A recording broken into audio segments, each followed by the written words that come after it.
Hi there, this is Mo of Mo West Creations. Today I'm going to show you how to stencil onto clothing.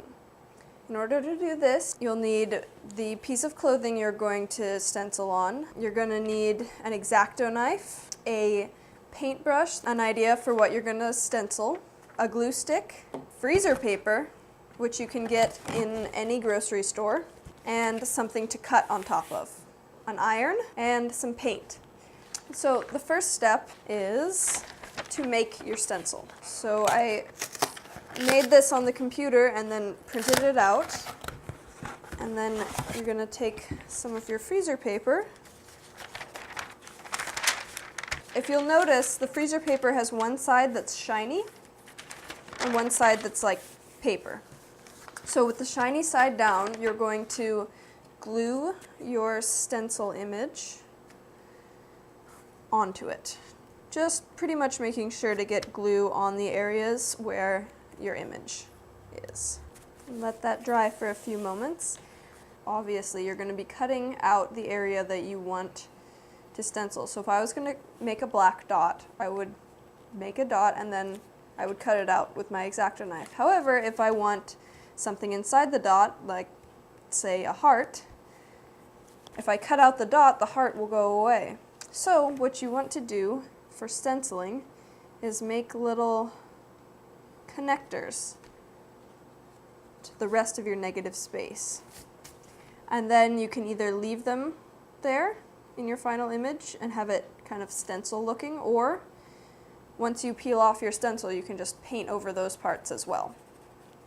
Also, if you have a really large area, like my stem, where you're gonna cut out, sometimes it helps to just break that up a little. It'll make your stencil more secure, which is what we have right here. So we should be dry by now, and you're going to take your X-Acto knife on your cutting surface and just cut around where you need to. I recommend starting with the small areas and cutting those out first. So I'm going to just go in. This works best with a really nice sharp X-Acto. Once you have your stencil cut out, next thing you want to do is iron your shirt or whatever fabric you're going to be using so it's nice and smooth. And then, the magic of the freezer paper, the shiny side will temporarily adhere to your fabric when you iron it. So we're going to put our stencil down, shiny side down, where we're going to want it on our shirt or clothes.